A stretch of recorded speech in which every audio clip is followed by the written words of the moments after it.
Welcome to On-Premise IT, the only podcast that dares to go both on topic or on premise, and sometimes even on location or on premises. Each time we meet, we bring together a group of distinguished IT experts to discuss a single premise. This episode, we're talking about the past and the future of big iron storage and everything in between. Before we get to our premise, though, let's meet who's on the panel today. I'm Ray Lucchesi. I'm at Silverton Consulting, the founder of Silverton Consulting. I'm at rayonstorage.com, and I'm also a podcaster host at graybeardsonstorage.com. I've been in the industry many, many years. I'm Andy Banta. I've been in the storage industry and technology industry for almost as many years as Ray, but not quite. You can find me on Twitter at Andy Banta. And I'll be participating in Storage Field Day starting tomorrow. Hi, this is Rohan Puri. I have more than a decade years of storage software development experience. This is my first time attending this podcast, and also I'll be part of Storage Field Day. Looking forward to have fun conversations around. And I am Stephen Voskett, publisher of Gestalt IT and organizer of Storage Field Day, which, as you heard, kicks off tomorrow, March 22nd. So please do join us for Storage Field Day. And at Storage Field Day, you might actually hear a little bit of what we're, a reflection of what we're going to talk about today. So as those of us with gray hair know, IBM invented everything.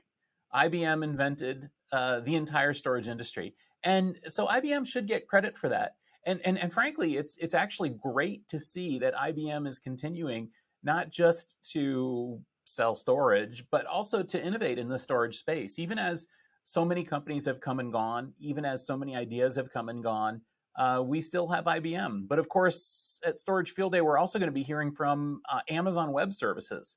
And they're going to talk about storage and data protection in the cloud. And I think that a lot of people these days might say, well, the cloud, man, that's all that storage is, even enterprise storage.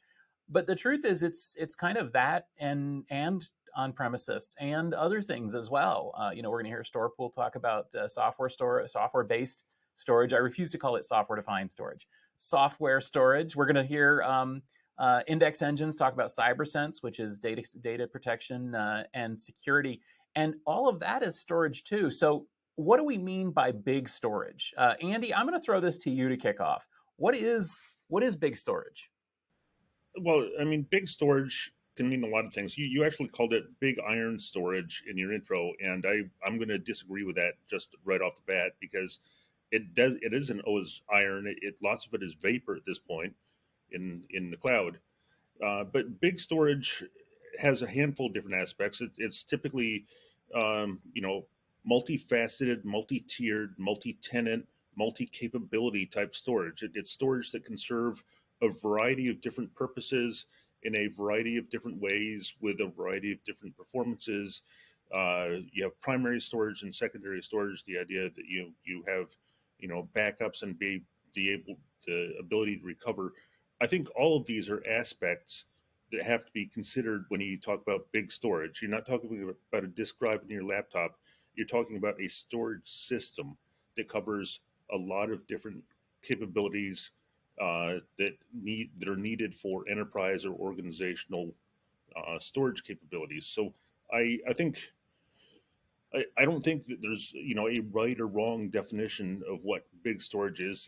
IBM certainly represented big storage 30 years ago, and AWS might represent big storage today, but IBM might still represent big storage in a lot of aspects. And there are a lot of companies out there that are actually doing big storage. And there's also conglomerations of companies that are doing big storage, where you potentially have somebody who's doing primary storage combined with somebody else who's doing secondary or tertiary storage.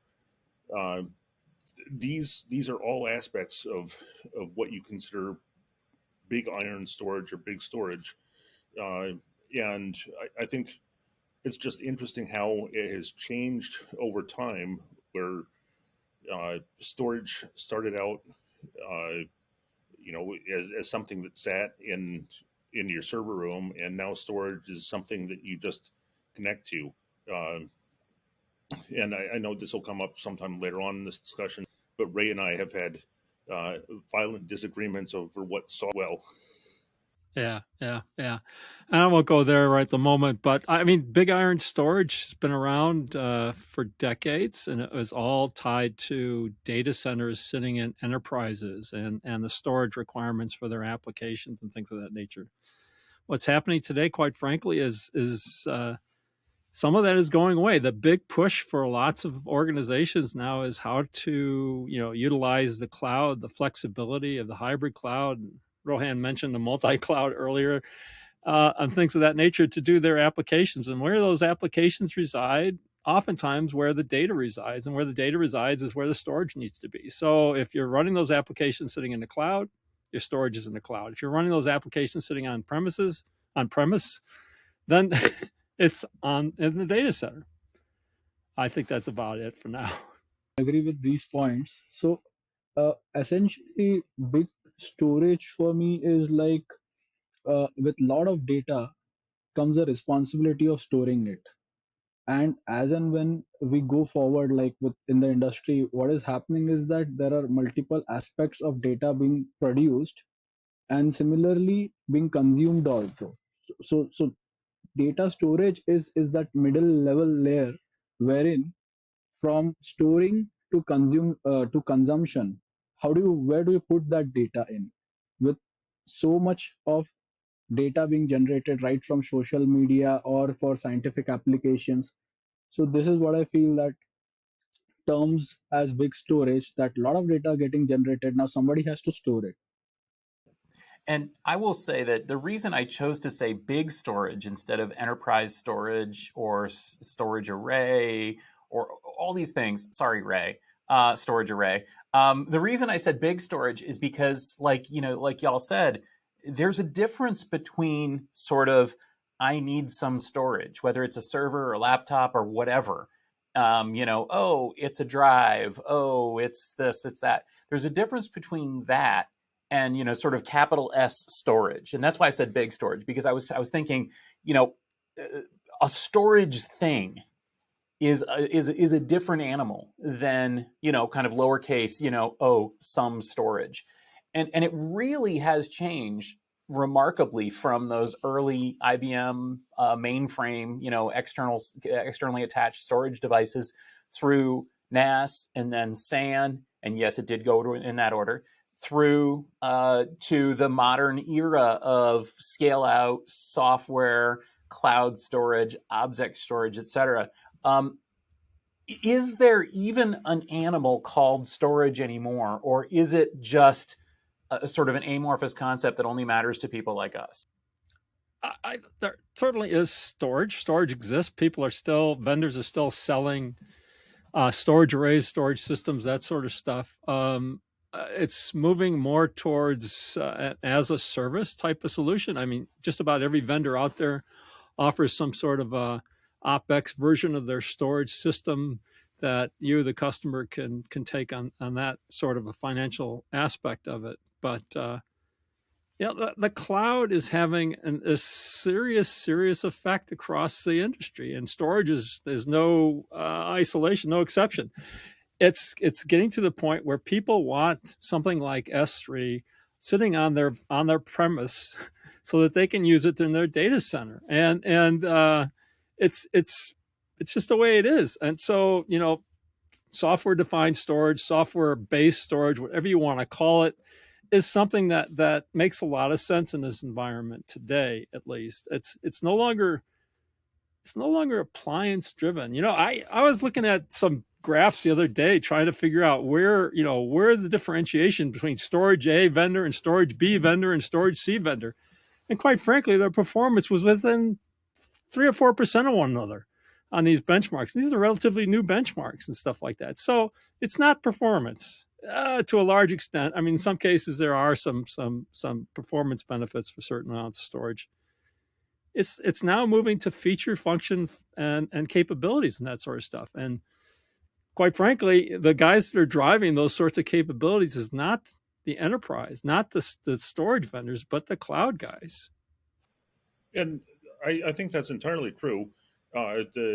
the cloud guys are actually the ones who are actually creating an awful lot of the video content and stuff that actually takes a lot more storage capabilities than what we were used to when big storage was when big storage was something that actually sat in your closet.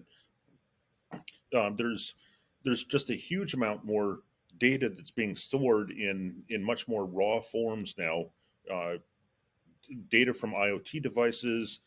Um, you know, we're creating what, 1 million hours of video every day or something like that. It's some ridiculous amount of video storage that has to happen, and video is something that actually takes an awful lot of space. But yeah, tech field day. We almost get 1 million hours a day of tech field day video. Uh, but I mean, just the nature of big data has changed, so the nature of big storage has changed as well. An awful lot of the way that storage is consumed is sort of storage as a service, as Ray mentioned, but that isn't just being served up by hyperscalers, by public cloud providers. That's also the way that an awful lot of organizations and enterprises are serving up storage as well, where it's all self-service. Come get the storage you need for the purpose you need. The idea that private cloud is such a big thing now is that's the way an awful lot of organizations are actually provisioning resources to their customers. Yeah, I agree with you guys. Uh, that cloud is playing a big role in how the storage is being consumed. And on the other side of it, if you look, there are also surprisingly new appliance-based storage vendors also coming into market because of new devices coming in. Like, uh, so when Flash came, or SSDs, so now we have this QLC SSDs, which are more capacity oriented but less in performance. So a company known as Vast Data, they started building an appliance on that, and they are doing pretty good. Like their numbers are really good in terms of their sale and in terms of their new customer acquirement rate and all those things. So having said that, cloud is taking major of the business, but we still see such small instances where companies are popping up with new innovation and building products out of that. For so so this also means that there is some sort of need, or some sort of bandwidth still left in private or appliance based model also. Uh, and I don't know how it will turn out later on, but it's interesting to see both ways. Cloud obviously is growing, like there is no doubt about it, but these interesting startups coming in, and now we have CXL also on board. So one thing I've seen is that with cloud vendors, like they have their stack and everything in place. I So this is a personal opinion, but I feel that innovating for them with all the stabilized code that is there in right now is difficult. That's why such startups or new startups, they value innovation more, and then they can come out of products. And yeah, something of this. I often talked about this on various podcasts and things of that nature, but it's always to me interesting to see where applications are being developed. And so where those new applications are being developed is what's driving infrastructure. So if those applications are being developed on premise, then it's in a data center. If their applications are being developed in the cloud, it's in the cloud. And quite frankly, if you look at where those applications are going, where the startups are going to do their infrastructure, it's all in the cloud. And that's a challenge, because if my data is going to be with my application and my application is being developed in the cloud, and all of a sudden it goes from, I don't know, 10 users to a gazillion users in a matter of 12 days or something like that, I'm locked. My data is going to be in the cloud for a long time to come. I'm sorry. Well, I think there's an awful lot of cases where the the compute resources and the storage resources are not necessarily in the same place. There's an awful lot of times where you are actually doing the calculations and whatever locally, but doing all storing the results in the cloud. And simply for data egress rates, there's lots of times where you might actually want to use the compute resources that are available in the cloud, but not necessarily, but have your storage on premises The other thing I wanted to mention here is that something that has changed probably in the past 10 years is there is probably huge amounts of data that's being produced and never referenced. So there's all sorts of things that are getting written to storage that are being stored in big storage, never to be looked at again.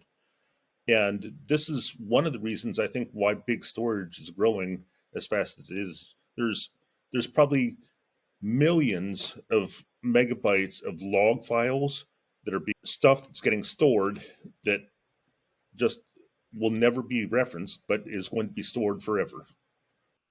Being generated that nobody will ever look at. There's probably, zillions of megabytes or gigabytes of YouTube video that is only ever looked at by its creator. There's all sorts of various different. I think it's a misnomer to say that data that's stored will never be referenced. Right now I agree, but over the long term, as more and more AI applications come online, all that data becomes of value. It's some training engine someplace. It needs to be stored. I'm a storage hoarder myself. I'm sitting here with a 2 terabyte desktop these days, and if I had 2 terabytes a decade ago, I would have been considered insane. But the data is going to be used at some point. Yeah, and I'll point out that one of the things that I see through Field Day, but also through utilizing tech. Remember, we have a podcast focused on emerging tech. We talked about AI for 3 seasons. We talked about CXL. Thank you, Rohan. And next, we're going to be talking about Edge. And in all of those cases, we're seeing different technologies, different data sources. One of the things that came up during utilizing AI and AI Field Day was this whole idea of AI and machine learning not as a sort of an endpoint, but as a processor and a filter of data. And I think that was pretty smart to think about, AI generally and machine learning specifically. Machine learning is really good at processing data and finding outliers, basically finding needles in haystacks and finding patterns. And what we were talking about there, and this came into the Edge Field Day question and the Edge IoT space, as well as this paradox that basically increasing the ability to filter data through machine learning actually increases the collection of data, because it means that you can have more sensors and more inputs and more verbose sensors, more frequent sensing, and new sense and better sensing types like high definition video and audio processing and things like that. And you can actually process that stuff near to where it's generated and then send back the interesting bits for further referencing.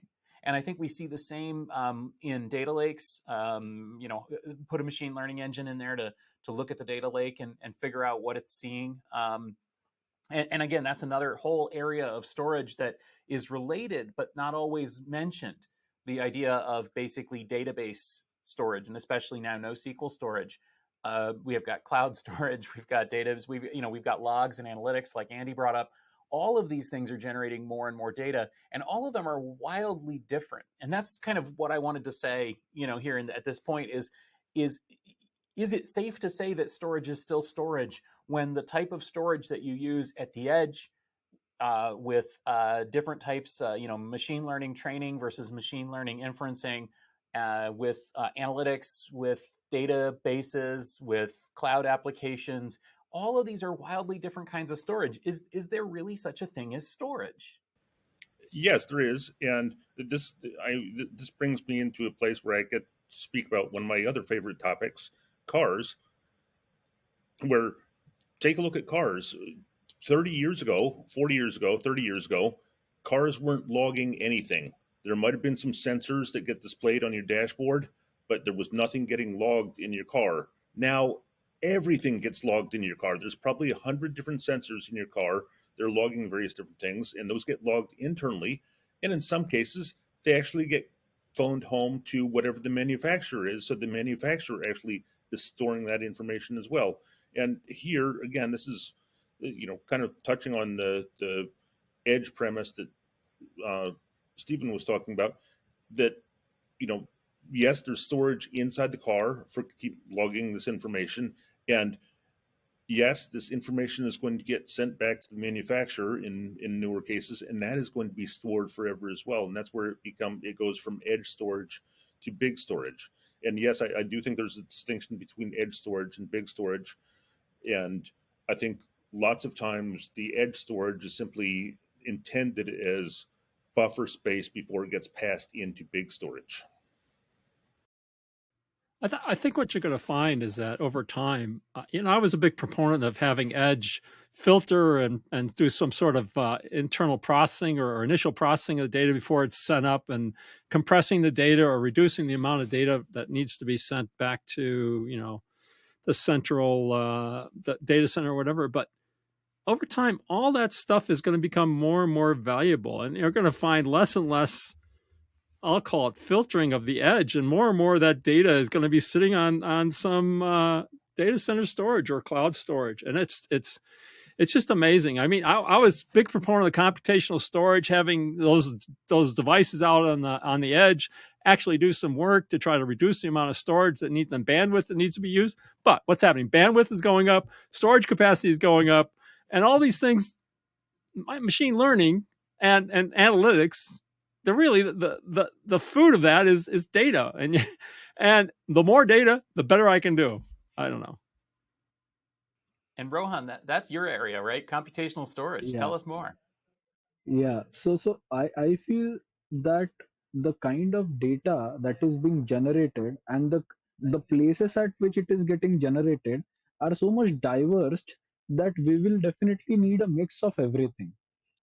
We will also need some processing that has to happen at the edge, uh, so that filtered data is streamed to the cloud, and then more analysis or analytical softwares are being run on that.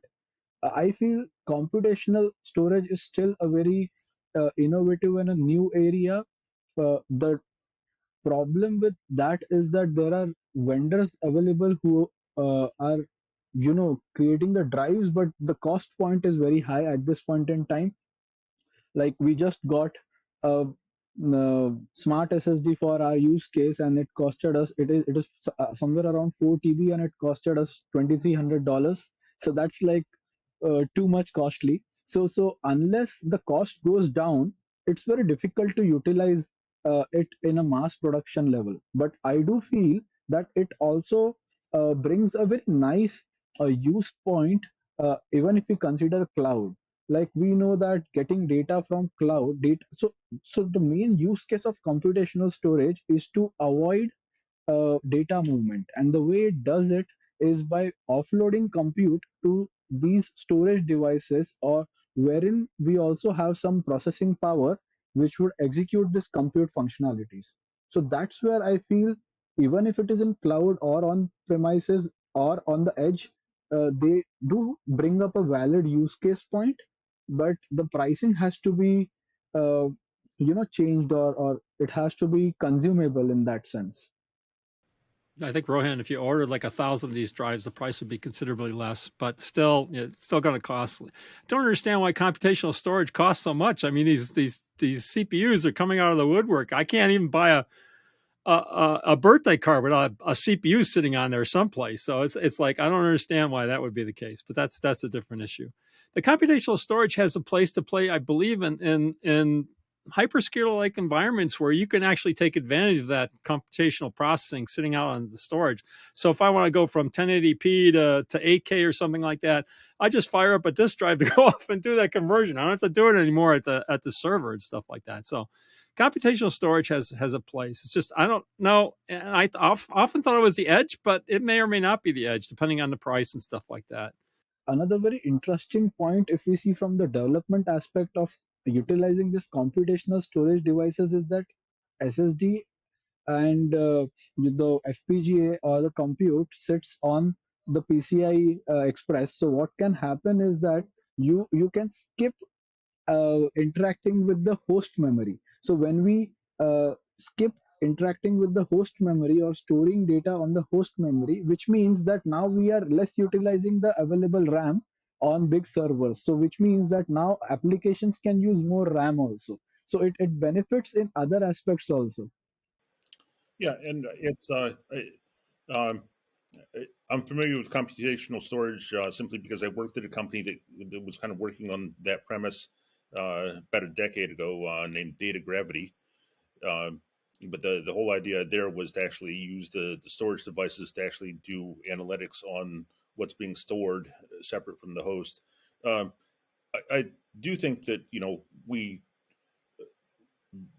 both of the things that Ray and Rohan said are true. Where computational storage allows you to actually do analytics and whatever on the storage in place, and things like edge devices are actually should be doing some computation for inference and whatever.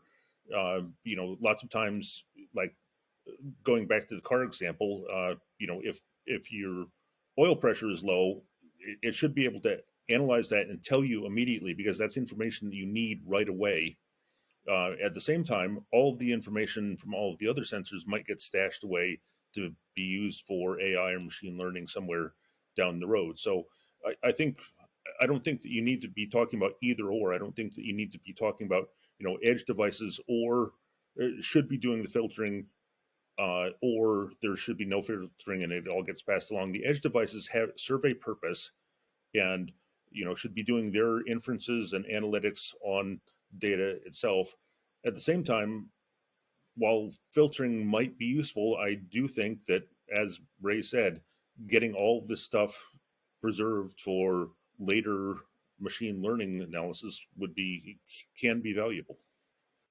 I will just jump in here though and kind of remind us that we're talking about big storage and my argument at the beginning was basically there's so many different things out there that are storage. And even if we set aside sort of, like I said, lowercase, boring, whatever storage, and focus only on things that do the storage thing, there's a lot of them. There's a lot of things that do the storage thing. There's a lot of different faces of this, and we see this at Storage Field Day. We see this with, again, we're going to talk to IBM Storage. They're talking about two completely different things. AWS is coming in to talk about two completely different things. Storepool is talking about something different. Index Engines is talking about something different. But all of those things are storage. And I would argue that all of those things are big storage. All of those things are really part of the storage industry. It's actually kind of exciting, isn't it?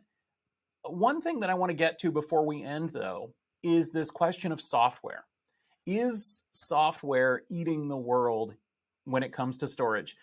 I've always said that storage is really hard to do. I would never trust my data to something that isn't proven. Never trust your data to a code base younger than 5 years. Trust me on that one. But is software going to eat the world? Is there really going to be no such thing as storage hardware, apart from obviously, you still need disks or flash or whatever, but they're just commodities. There's been this disagreement for about maybe a decade between us with respect to whether software is going to eat the world or hardware or whatever. I think obviously in my mind it's a combination of the two. I don't think you can do. I think you can do an awful lot with software defined or software based storage, and maybe with the present devices, SSDs, and that sort of thing, you've got all the performance you need from that. But at some point, having hardware in the mix at some point, whether it supports CXL, whether it supports, DPUs, whether it's whatever it supports, there's a need for that. I mean, you talk about computational storage. All right, obviously it's a hardware device that has some sophisticated software capabilities. I don't think. This is a personal opinion. I don't think appliance storage will go away. It's not doing what it needs to do today. And I don't know who in his right mind is actually making the changes necessary to make that happen. But I don't think it's going to go away in the long term. And this is where Ray and I have somewhat differing opinions. Where my comment has been that I've been software defining storage for 30 years now. At the same time, my argument remains that you cannot store bits in software. You actually need something to actually back that software to store the bits. So claiming that you have software defined storage doesn't answer the question of where are my bits. So I feel that the kind of efficiency requirements of today, if we see, just software only based solution will not be enough. So the benefit of software only solution is that it is generic. You can run it on any kind of hardware, so it decouples you from the particular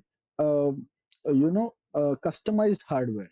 But on the contrary, if we see, once we have this customary or customized hardware, what happens is that then a software running on top of this, it makes it can utilize those extra bits of that hardware and give you better performance.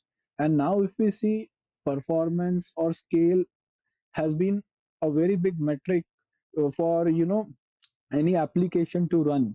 And with these can only be satisfied if hardware and software both go in tandem, and software essentially then has to utilize all the hardware features or facilities that are available.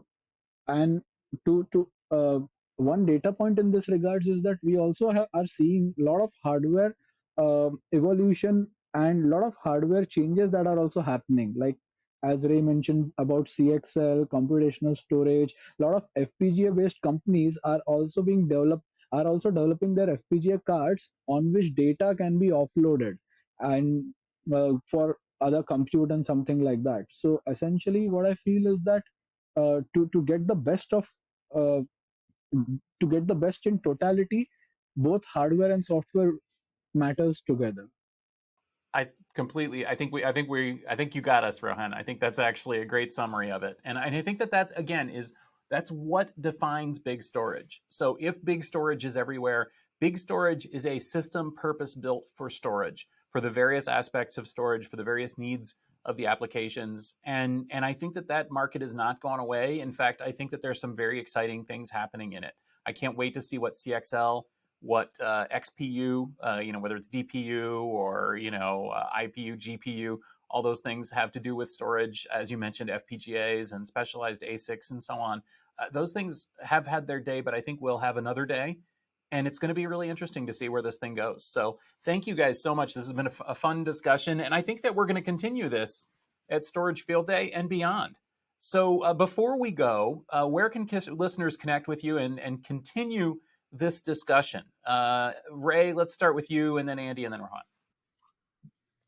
I'm a avid podcaster in my own right at Graybeards on Storage. So we do that at least once a month, and then more often for other customers. I'm also an avid blogger at rayonstorage.com, and I just released a blog post on some AWS data exchange capabilities. And I'm on Twitter at Ray Lucchesi. You can find me on Twitter at Andy Banta, and actually I just kicked off my own blog recently, andybanta.substack.com. So you can find me either one of those places. You can find me at Twitter, Rohan_Puri, or on LinkedIn. So yeah, these are the two places. And as for me, you can find me here on the Gestalt IT podcasts a couple times a week, as well as our weekly news rundown. Tune in for Utilizing Tech if you want to learn more about CXL or soon Edge. And you can find me on the socials at sfoskett, including on Mastodon, sfoskett at techfieldday.net. If you enjoyed this discussion, please do give us a rating and a review wherever you find us. We're available in pretty much every podcasting application. You'll also find these videos on YouTube. Just go to YouTube/Gestalt IT video and click subscribe while you're there. Why not? It's good stuff. This podcast is brought to you by GestaltIT.com, your home from IT coverage from across the enterprise. For show notes and more episodes, go to GestaltIT.com/podcast. Thanks for listening, and we'll see you next week.